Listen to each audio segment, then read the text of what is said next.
Welcome to cute moms recipe. அஸ்ஸலாமு அலைக்கும் friends, எல்லோரும் எப்படி இருக்கீங்க?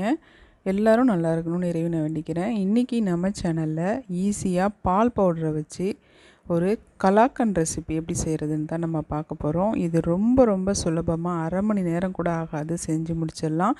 நம்ம பாலில் செய்யாமல் இன்றைக்கி மில்க் பவுடர் வச்சு செய்கிறது எப்படின்னு பார்க்குறதுக்கு முன்னாடி நம்ம சேனலை இது வரைக்கும் நீங்கள் சப்ஸ்கிரைப் பண்ணலன்னா சப்ஸ்கிரைப் பண்ணி வச்சுக்கோங்க. பக்கத்தில் இருக்கிற பெல் ஐக்கானை ப்ரெஸ் பண்ணி ஆளுங்கிற ஆப்ஷனை கிளிக் பண்ணிங்கன்னா நான் போடுற வீடியோட லிங்க் உங்களுக்கு உடனுக்குடனே கிடைக்கும். இப்போ வாங்க வீடியோக்குள்ளே போகலாம். நல்ல அடிகனமான பேன் எடுத்திருக்கேன். இதில் வந்து 2 கப்பு பால் பவுடர் எடுத்துக்கலாம். உங்கள் வீட்டில் எந்த கப்பு இருந்தாலும் அந்த கப்பாலேயே எல்லா பொருளையுமே மெஷர் பண்ணிக்கோங்க. நான் இன்றைக்கி மெஷரிங் கப்பில் தான் மெஷர் பண்ணியிருக்கேன். இந்த பால் பவுடர் அளந்த கப்லேயே 1 கப்பு தண்ணி நான் இதில் சேர்த்துட்டு நல்லா விஸ்க் வச்சு முதல்ல கட்டி இல்லாமல் கரைச்சி எடுத்துக்கிறேன்.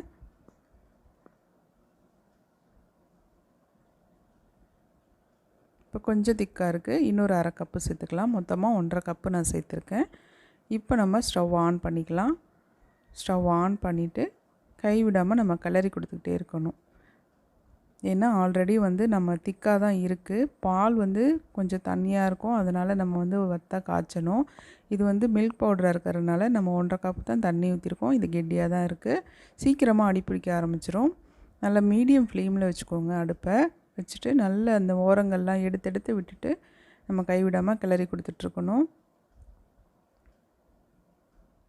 பால் நல்லா இந்த அளவுக்கு திக்காயிடுச்சு. இப்போ வந்து இதில் ஒரு 1/2 லெமனை பிழிஞ்சு விட்டுக்கலாம். இது நல்ல பெரிய பழமாக இருக்கிறதுனால நான் 1/2 மூடி பிழிஞ்சு விட்டுக்கிறேன். உங்களுக்கு பத்தலை அப்படின்னா நீங்கள் இன்னும் கொஞ்சம் கூட நீங்கள் பிழிஞ்சிக்கலாம், ஒரு பழமாக கூட பிழிஞ்சிக்கலாம்.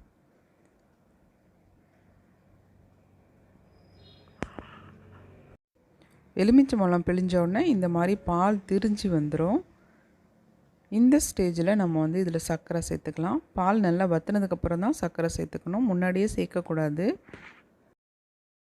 முன்னாடியே நம்ம சர்க்கரை சேர்த்துட்டோம் அப்படின்னா பாகு வந்து முருகி ஜவ்வு மிட்டாய் மாதிரி ஆகிடும், ஹார்டாகிடும், ஒரு சாஃப்ட்னஸ்ஸே இருக்காது. அதனால் நம்ம வந்து பால் வற்றினதுக்கப்புறமா தான் சுகர் சேர்க்கணும். 1 கப்பு சுகர் சேர்த்துருக்கேன். பால் பவுடர் அளந்த அதே கப்பால் 1 கப் எடுத்திருக்கேன். இப்போ சுகர் சேர்த்ததுக்கப்புறம் கொஞ்சம் தண்ணி விட்டுருக்கு பாருங்கள். இது இன்னும் வற்றி வரணும். இதில் கொஞ்சமாக நம்ம வந்து ஏலக்காய் பவுடர் சேர்த்துக்கலாம், நல்ல வாசனையாக இருக்கும். சேர்த்துட்டு நல்லா இந்த அளவுக்கு கெட்டியானதுக்கப்புறமா நம்ம ஸ்டவ் ஆஃப் பண்ணி வச்சிடலாம். இதுதான் கரெக்டான பக்குவம். இந்த மாதிரி உயரமான டப்பாவில் நான் வந்து நெய் தடவி வச்சுட்டேன் முன்னாடியே. இப்போ இதில் நம்ம இந்த கலவையை ஊற்றி வச்சிடலாம். இந்த மாதிரி ஊற்றும் போது தான் நமக்கு டபுள் கலர் கிடைக்கும். உயரமாக ஊற்றிட்டு நம்ம மூடி வச்சிடணும். அந்த ஹீட்லேயே என்ன ஆகும் அப்படின்னா நமக்கு வந்து டபுள் கலர் ஆகிடும்.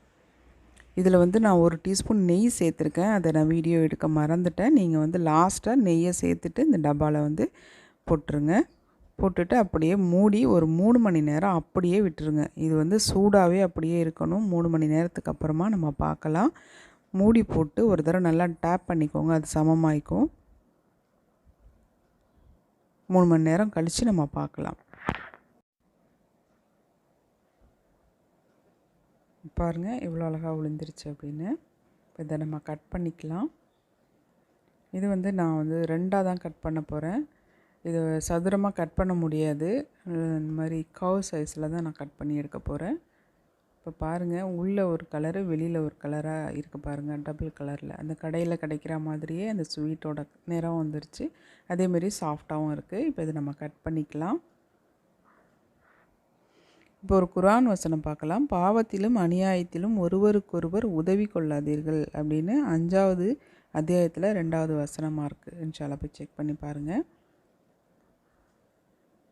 பாருங்கள், கட் பண்ணும்போதே அவ்வளோ சாஃப்டாக இருக்குது.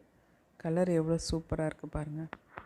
இந்த ரெசிப்பியை வந்து பன்னீர்லேயோ அல்லது பாலை வத்த காய்ச்சி திரிய வச்சு அதுக்கப்புறம் செய்வாங்க. நம்ம வந்து ஈஸியாக அரை மணி நேரத்தில் பால் பவுடர் வச்சு செஞ்சு முடிச்சிட்டோம். எவ்வளோ சாஃப்டாக இருக்குது பாருங்கள். நான் உடச்சி காட்டுறேன். ரெசிபி கண்டிப்பாக உங்களுக்கு பிடிச்சிருக்கோம் நம்புகிறேன். மீண்டும் ஒரு நல்ல ரெசிபியோடு அடுத்த வீடியோவில் சந்திக்கலாம் இன்ஷா அல்லாஹ்.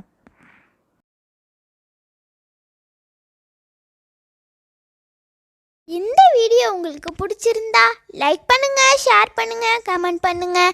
மறக்காமல் நம்ம சேனலை சப்ஸ்கிரைப் பண்ணிக்கோங்க. தேங்க்ஸ் ஃபார் வாட்சிங்.